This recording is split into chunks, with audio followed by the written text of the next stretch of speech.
بسم اللہ الرحمن الرحیم۔ فرازی اسلامک وائس چینل کی طرف سے آپ سب لوگوں کو السلام علیکم۔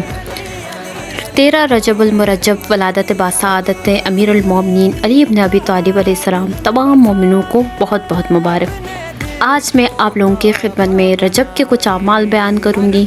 13 رجب کی رات اور 13 رجب کے دن کے درمیان یعنی فجر سے پہلے جو انسان 7 مرتبہ سورہ یاسین پڑھتا ہے اور پھر 70 مرتبہ نعت علی پڑھتا ہے اور اپنی کسی بھی مصیبت سے نجات کے لیے دعا مانگتا ہے، کسی بھی حاجت کے لیے ہاتھوں کو اٹھاتا ہے تو اللہ وہ دعا اس پر قبول کر دیتا ہے اور اپنے فرشتوں کو حکم دیتا ہے کہ جاؤ اور اس انسان کے ساتھ رہ کر اس انسان کی مددگار بن جاؤ۔ جب تک اس کی مشکل حل نہیں ہوتی تب تک اس کی نصرت مسلسل کرتے رہو۔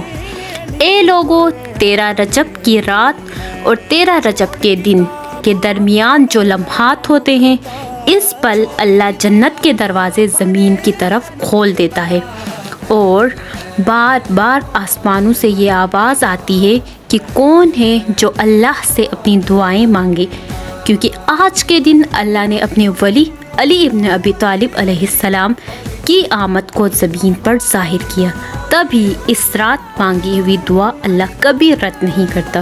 سامعین محترم، میری ویڈیوز کو لائک سبسکرائب کیجیے، اس سے میری بہت حوصلہ افزائی ہوتی ہے۔ جزاک اللہ۔